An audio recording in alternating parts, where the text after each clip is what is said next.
성경에는 요셉이라는 사람이 나옵니다. 아브라함의 손자 야곱의 12아들 중에 한 사람입니다.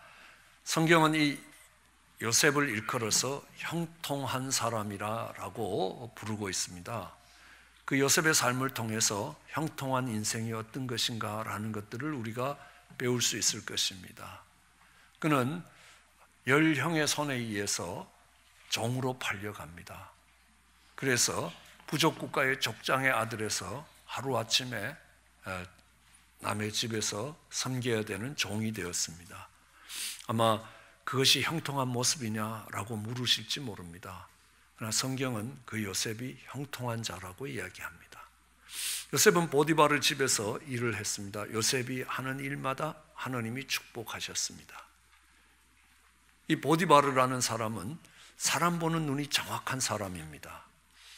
그는 시위대장이었습니다. 이집트의 왕 바로를 경호하는 임무를 맡은 사람입니다. 이 사람은 이렇게 주변에 쭉 서 있으면 아무도 안 보는 것 같이 있지만 모든 사람들의 행동을 아주 예의주시해야 되는 겁니다. 언제 어디서 칼이 뽑혀지고 언제 어디에서 칼이 날아올지 모르기 때문에 그걸 막아야 되는 사람입니다.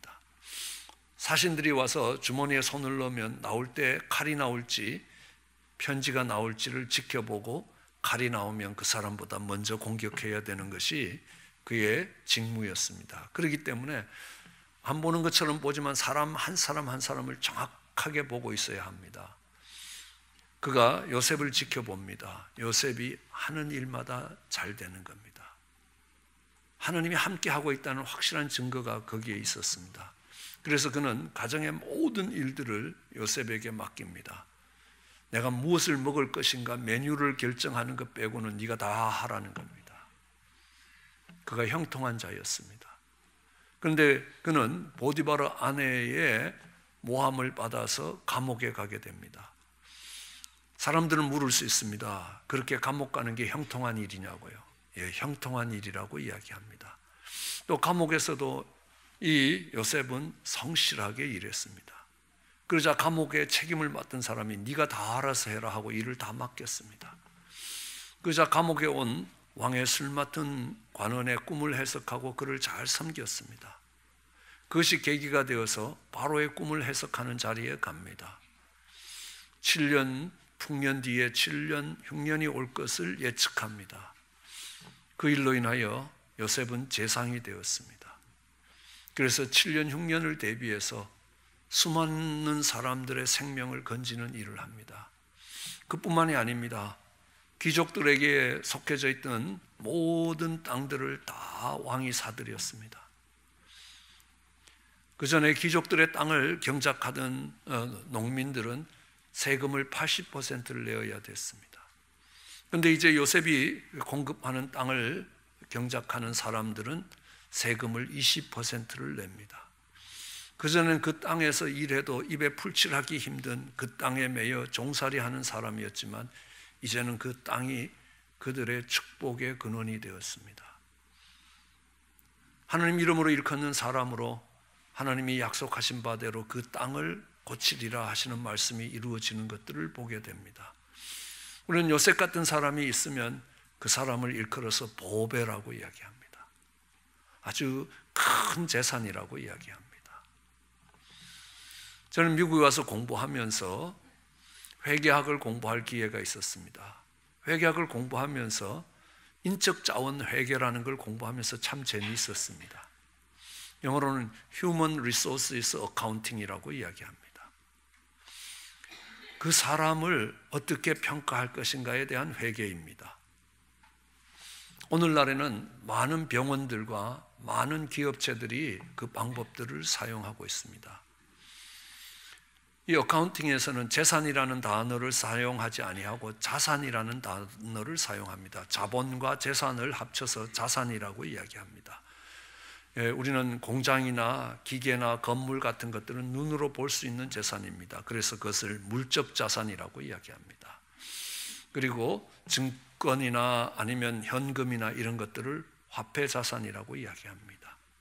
그뿐만이 아니라 그 회사가 갖고 있는 이 요셉 같은 보배로운 사람은 인적 자산이라고 이야기합니다. 그런데 어떤 사람은 자산이기도 하고 어떤 사람은 부채이기도 하다는 겁니다. 어떤 사람을 200만 원을 한 달에 주기로 하고 고용을 했습니다. 그런데 그 사람이 500만 원씩 벌어옵니다. 의사 한 사람을 고용했습니다. 그 의사로 인하여 많은 돈을 벌 수 있으면 그 의사는 자산입니다. 그런데 이 사람이 200만 원을 주고 고용을 했는데 100만 불밖에 못 벌어드립니다. 그런데 노동법이 있어서 해고를 시킬 수도 없습니다. 그러면 회사는 그 사람을 부채로 판단합니다. 그 사람을 갖고 있을수록 한 달에 100만 원씩 손해가 나는 부채라는 것입니다. 이 물적 자산이나 이 화폐 자산을 빼고 이 인적 자산은 아주 독특한 특징이 있습니다. 그게 뭐냐 하면 자산이 부채가 될 수도 있고 부채가 자산이 될 수도 있다는 것입니다. 인적 자산을 제외한 것은 한 번 자산이면 자산이고 한 번 부채면 부채라는 겁니다. 그것이 다 없어질 때까지 그 특성이 바뀌지 않지만 사람은 다르다는 겁니다. 어느 사람을 하여했습니다. 일을 잘하고 있었습니다. 그 회사의 자산이었습니다. 그런데 그 일을 이제는 컴퓨터가 다 해버립니다. 그럼 이 사람은 더 이상 쓸모가 없습니다. 갑자기 하루아침에 부채로 전락하는 것입니다. 자산이 부채가 될 수 있고 또 부채였던 사람이 분발해서 잘해서 자산이 될 수도 있다는 것입니다. 교회도 하나님의 나라도 마찬가지입니다. 교인의 숫자가 많다고 자산이 많은 건 아니라는 겁니다. 교회에도 부채인 사람들이 꽤 많이 있습니다. 어떤 사람이 자산이고 어떤 사람이 부채일까요? 여러분, 교회는 극장이 아닙니다. 여러분, 극장 가실 때 어떻게 가십니까? 극장표를 하나 삽니다. 가서 앉아서 내가 보고 싶은 영화를 보고 나오면 됩니다. 그 극장에 팝콘이 떨어져 있다고 절대로 청소하지 않습니다. 의자가 지저분하다고 해서 그것을 청소하지도 않습니다. 휴지가 떨어졌다고 줍지도 않습니다. 그냥 지저분해도 누군가가 청소할 거라고 생각합니다. 나는 표를 사서 영화를 보러 왔으니 영화 보고 가면 된다는 겁니다. 교회에도 그런 사람들이 꽤 있습니다. 내가 예배를 드리러 온 것이 아니라 예배를 보러 왔다는 겁니다. 난 예배를 보고 가면 그만이라는 겁니다. 정말 휴지가 떨어져 있어도 누군가가 주울 거라는 겁니다. 지저분한 모습이 있어도 누군가가 청소할 거라는 겁니다. 나는 그냥 예배 보러 온 사람들입니다.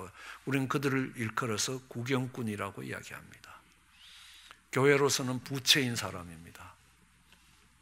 그 사람이 있으므로 보배롭고 정말 재산이 되는 사람이 아니라는 겁니다. 그런데요, 교회의 사명은 이 부채를 자산으로 바꾸는 게 교회의 사명입니다. 우린 가정에도 그렇습니다. 어린아이가 태어납니다. 결코 자산이 아닙니다. 부채입니다. 얼마나 큰 부채인지 모릅니다. 먹여야죠, 입혀야죠, 가르쳐야죠. 그 밑에 정말 적지 않는 돈들이 들어갑니다. 또 적지 않는 수고들이 들어가야 되는 겁니다. 그렇지만 정말 그가 장성하게 되면 이제 가정을 굳게 세워가는 귀한 보배로운 사람이 됩니다.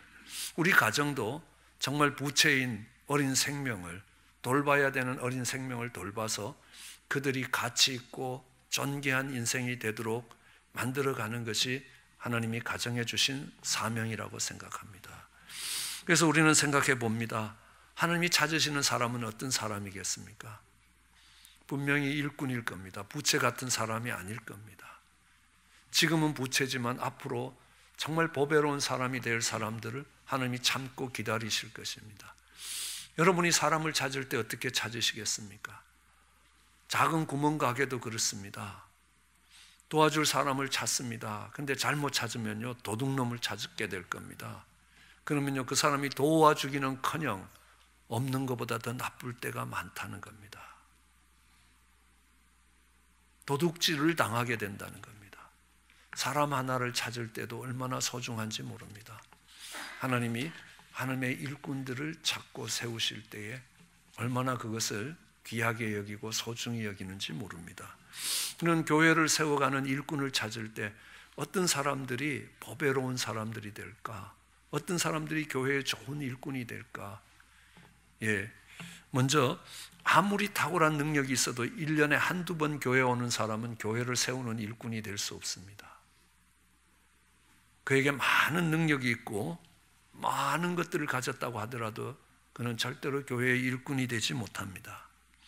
그리고 내가 형제를 섬기기 위해서 세워지는 일꾼들은 섬겨야 될 형제들이 있는 자리에 반드시 같이 있어야 되는 것입니다. 그래서 하나님의 일꾼들에게 있어서 가장 소중한 것은 무엇인가? 그 시간을 하나님께 드리는 것입니다. 우리는 잘 알고 있습니다. 시간이라는 것은 생명의 단위입니다. 하나님이 이 땅 위에 10,000시간을 살게 하셨다면 그 1시간은 10,000분의 1의 생명입니다.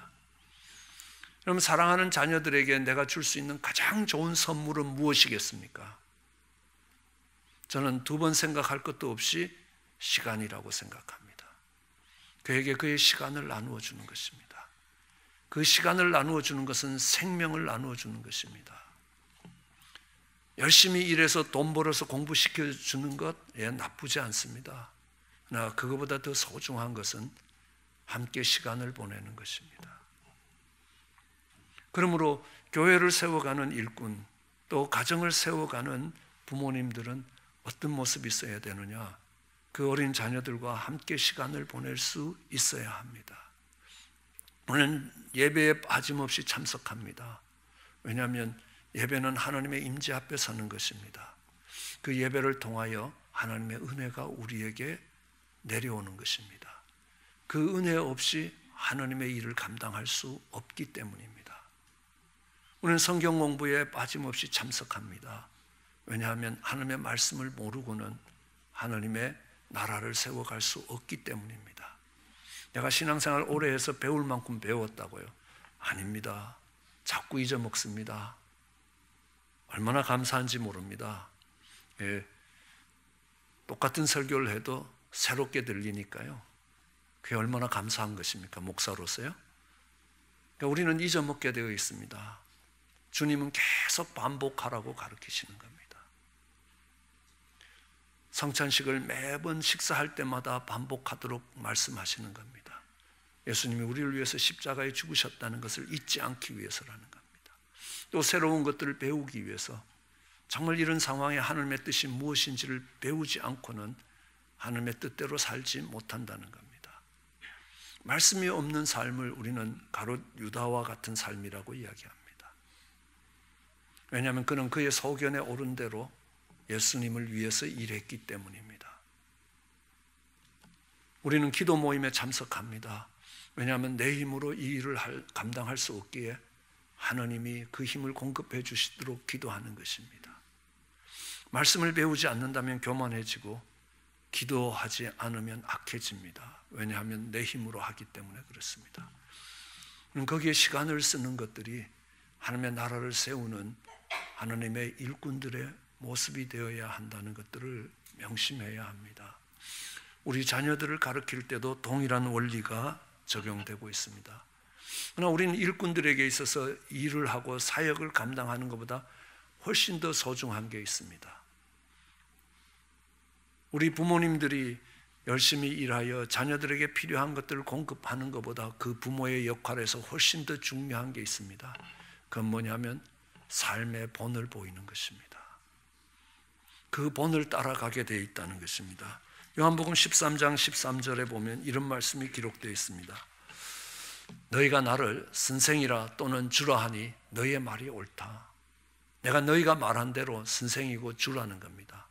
내가 주 또는 선생이 되어 너희의 발을 씻겼다는 것입니다. 너희도 서로의 발을 씻기는 것이 옳은 일이다. 내가 너희에게 행한 것 같이 너희도 행하게 하려 하기 위하여 본을 보였다는 것입니다. 예수님이 이 땅에 오셔서 사셨던 이유, 본을 보이시기 위해라. 아니면 이렇게 하라라고 가르쳤을 것입니다. 그러면 됩니다. 말씀하시면 됩니다. 그러나 이 땅에 오셔서 그 나그네 같은 인생길을 걸어가신 이유가 있다면 본을 보여서 쫓아오게 하기 위해서입니다. 사도 바울도 고백합니다. 고린도전서 4장 15절입니다. 그리스도 안에 1만 스승이 있지만 아비는 많지 않다. 그리스도 안에서 복음으로 내가 너희를 낳았다는 것입니다. 믿음의 자녀라는 것입니다. 그러므로 내가 너희에게 권하니 너는 나를 본받는 자가 되라. 그 본을 쫓아오라라고 말씀하시는 것입니다. 좋은 본을 보일 때 그 좋은 본을 쫓아가는 사람 큰 축복입니다. 그 좋은 본을 보인 사람을 우리는 축복의 근원이라고 이야기합니다. 그 본을 보았기 때문에 내가 복을 받을 수 있었다는 겁니다. 나쁜 본을 보일 수도 있다는 것입니다. 나쁜 본을 보면요, 잘못된 길로 가게 돼 있다는 겁니다.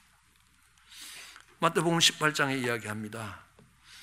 누구든지 내 이름으로 이런 어린아이 하나를 영접하면 나를 영접한 것이라.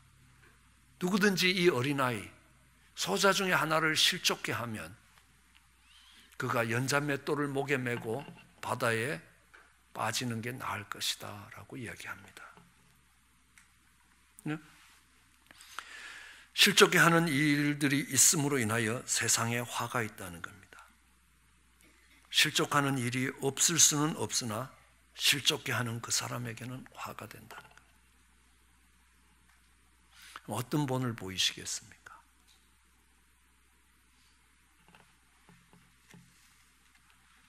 저는 언젠가 저희 아내가 김치 담느라고 교회를 못 간다고 이야기했습니다. 저는 그 김치와 김치 담는 통을 다 갖다 버리려고 생각을 했습니다. 아내의 만류로 버리지 못했습니다. 그렇지만 저는 그 김치 한 점도 먹지 않았습니다. 왜냐하면 그때에 저희는 졸업이 얼마 남지 않은 교회에서 제일 오래된 성도 중에 하나였습니다.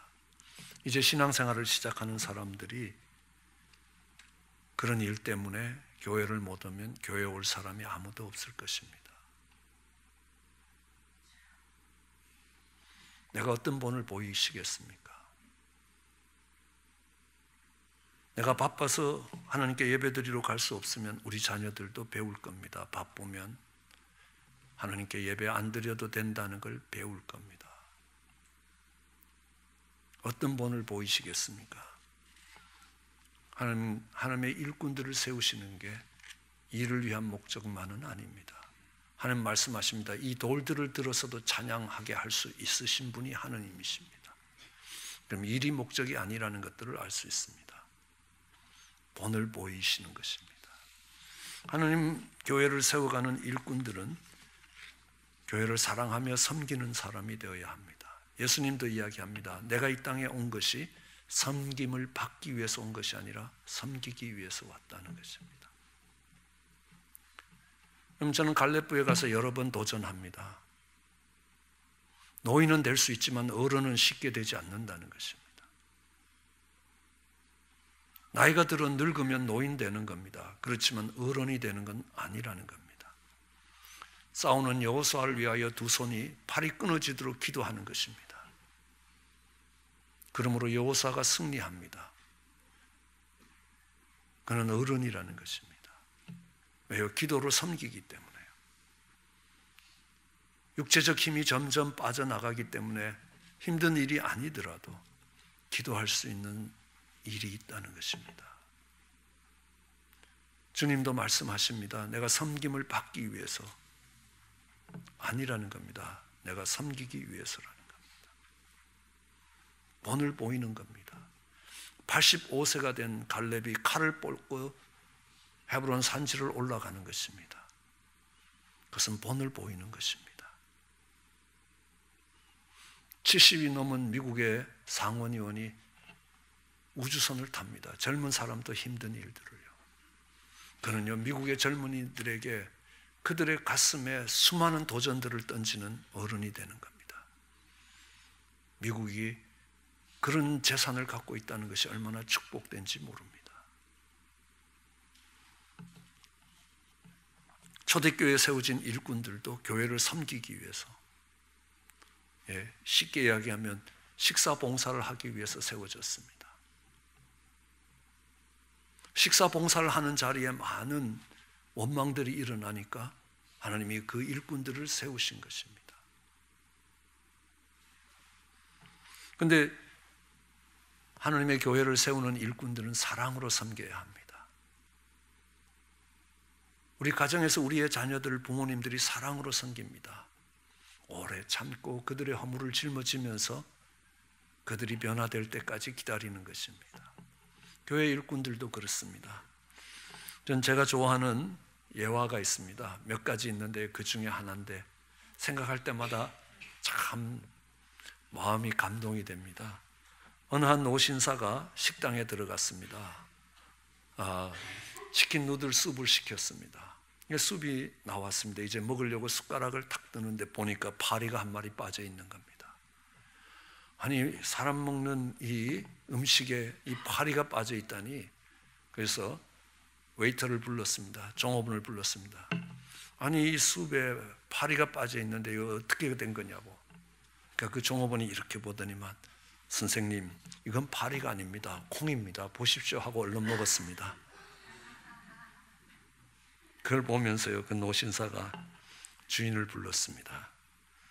그리고 당신은 좋은 충성스러운 종업원을 두셨다고, 참 부럽다고 그랬습니다. 그 젊은이는 그렇게 일했습니다. 후일에 식당 주인은 그 식당을 그 종업원에게 물려주었습니다. 주인의 눈으로, 주인의 마음으로 사물을 본 것입니다. 하나님의 일꾼들도 하나님의 마음으로 그 하나님의 몸된 교회를 보는 것입니다. 그것을 우리는 사랑으로 섬긴다라고 이야기합니다. 그럼 초대교회에 이 일꾼들을 세웁니다. 왜 세우느냐 하면요, 교회의 원망의 소리들이 들렸기 때문입니다. 초대교회에는 히브리파 사람들과 헬라 사람들이 있습니다. 원래 이스라엘 땅에서 태어나서 자라난 사람들을 우리는 히브리파 사람들이라고 이야기합니다. 헬라파는 여러 헬라 문명권, 로마가 통치하는 이스라엘이 아닌 다른 곳에서 살다가 이스라엘로 온 사람들입니다. 그러기에 당연히 헬라파 유대인들은 적은 숫자였을 겁니다. 식사 배급을 합니다. 근데요, 그 노인들에게 식사를 공급을 하는데 항상 헬라파 노인들이 우리는 적게 준다는 겁니다. 당연히 그럴 거라고 생각합니다. 식사 배급을 하다가 보면 히브리파 유대인들은 평소에 잘 알고 오랫동안 같이 생활했던 사람들 아닙니까? 안녕하셨냐고 조금 더 드시라고 권할 수 있지 않습니까? 근데 옆에서 보니까 헬라파 유대인들은 나보고는 더 먹어보라고 소리 안 하는데 자기네들끼리는 먹어보라고 한다고 하는 원망의 소리가 들렸습니다. 성령 충만한 초대교회도 그런 원망의 소리들이 들렸습니다. 그때에 정말 교회는 일꾼들을 세웠습니다. 오늘 세워진 7 일꾼들을 보십시오. 스테판이라든지 빌립이라는 이런 7명의 이름들은 다 헬라 이름입니다. 헬라 사람들의 이름입니다. 그러니까 이 교회가 그 원망을 가라앉히기 위해서 소수의 헬라 사람들 속에서 7명의 일꾼들을 세웠던 것입니다. 어떻게 해요? 교회의 덕을 세우기 위해서. 사랑을 가지고 그 원망을 가라앉힐 수 있는 사람들입니다. 그들을 일꾼으로 세웠던 것입니다. 그럼 잘 알지 않습니까? 아브라함과 롯의 목자가 싸울 때에 아브라함은 이야기합니다. 네가 동을 택하면 내가 서를 택하고 네가 서를 택하면 내가 동을 택할 것이라. 내가 모든 것들을 양보해서 이 공동체의 화목을 만들어내겠다는 겁니다. 하나님은 하나님의 일꾼들을 그렇게 세워가셨다는 것입니다. 그걸 위해서 그 일꾼들을 세웠습니다. 어쩌면 그 일을 원활하게 하기 위해서 세운 것이 아닙니다. 오히려 그들이 세워짐으로 인하여 교회가 더 평화롭고 더 사랑이 풍성해지기 위해서 세웠던 교회의 일꾼들입니다. 그렇게 세워지는 일꾼들이 되기를 원합니다. 주로 교회에 세워지는 일꾼들은 믿음과 성령이 충만한 사람들이라고 이야기합니다. 한마디로 이야기하면 믿음직한 일꾼입니다. 듬직한 일꾼입니다. 하나님의 말씀, 하나님의 약속을 믿기에 웬만한 일에, 웬만한 환경에 흔들리지 않습니다. 믿음은 말하는 것들의 실상이요 보지 못하는 것들의 증거라고 이야기합니다. 딸에게 이야기합니다. 네 생일에 바비 인형을 사주겠다 그러면 딸은 그 인형이 이미 생긴 겁니다. 그렇기 때문에 그 사이에 어떤 일이 일어나더라도 넉넉히 지나갈 수 있습니다. 그것을 믿음이라고 이야기합니다. 믿음은 지금 눈에 보이는 현실이 아닙니다. 지금은 그 인형이 눈앞에 없다는 겁니다. 그렇지만 믿음의 현실은 그 생일날에 생겨질 인형을 보고 있는 것입니다. 그것을 우리는 믿음이라고 이야기합니다. 눈앞의 현실은 어려울 수 있습니다. 지금 부딪히는 문제도 심각할 수 있습니다. 그러나 우리가 확신할 수 있는 것은 그 문제보다 우리 하나님이 크시다는 것입니다. 그러기에 그 하나님의 선하심과 신실하심 위에서 우리는 풍랑을 밟고 지나갈 수 있습니다. 풍랑 위를 걸어갈 수 있습니다. 우리가 사는 사회든 교회든 항상 풍랑이 밀려오곤 합니다. 거기에 흔들리면 일꾼이 되지 않습니다. 믿음의 사람들은 처음과 끝이 한결같게 되어 있다는 겁니다. 금방 낙심했다가 금방 좋아했다가 죽고 못 살 것 같다가 금방 삐지는 감정의 기복의 사람들이 아닙니다. 하나님의 신실한 믿음 때문에 그럴 때마다 기도하고 기다리는 사람들입니다. 하나님의 살아 역사하실 것을 기대하는 것입니다. 그러기에 소망 가운데 거하며 그 일들을 묵묵히 지켜나가는 겁니다. 믿음의 사람이라고 이야기합니다. 성령 충만한 사람들만이 교회를 세워갈 수 있습니다. 성경은 이야기합니다. 오직 성령이 너희에게 임하면 너희가 권능을 받아 예루살렘과 온 유다와 사마리아 땅끝까지 이르러 내 증인이 될 것이라는 겁니다. 성령의 권능으로 가능합니다. 스가랴서 4장 6절도 이야기합니다. 만군의 여호와께서 말씀하시되 이것은 힘으로 되지 아니하고 능으로 되지 아니하고 오직 나의 신으로 된다는 것입니다. 하나님의 일은 우리의 능력으로 되지 않습니다. 설사 그것이 우리의 능력으로 됐다 하더라도 그것은 자신의 자랑거리일 뿐입니다. 하나님이 받으실 영광이 없습니다. 하나님이 주시는 능력입니다. 성령의 권능으로 그 일들을 합니다. 우리는 연약합니다. 우리는 무리를 걸어가는 베드로처럼 하나님께서 한 걸음 걸음을 지키지 아니하시면 한 걸음도 앞으로 내디딜 수 없는 연약한 인생입니다. 내가 그런 인생인 줄 알기에 그 내 연약함 때문에 낙심하는 것이 아니라 나는 비록 연약할지라도 우리 하나님이 우리 성령님이 권능으로 더딥혀 주시면 그 일들을 감당할 수 있게 될 것이라. 그렇게 그 사명을 감당해 나가는 사람들, 그들을 통하여 교회가 성령 충만해질 것이고 교회가 든든히 세워질 것입니다. 우리 모두가 그런 일꾼들이 되기를 원합니다. 아름다운 본을 보이는 자리가 되기를 원합니다.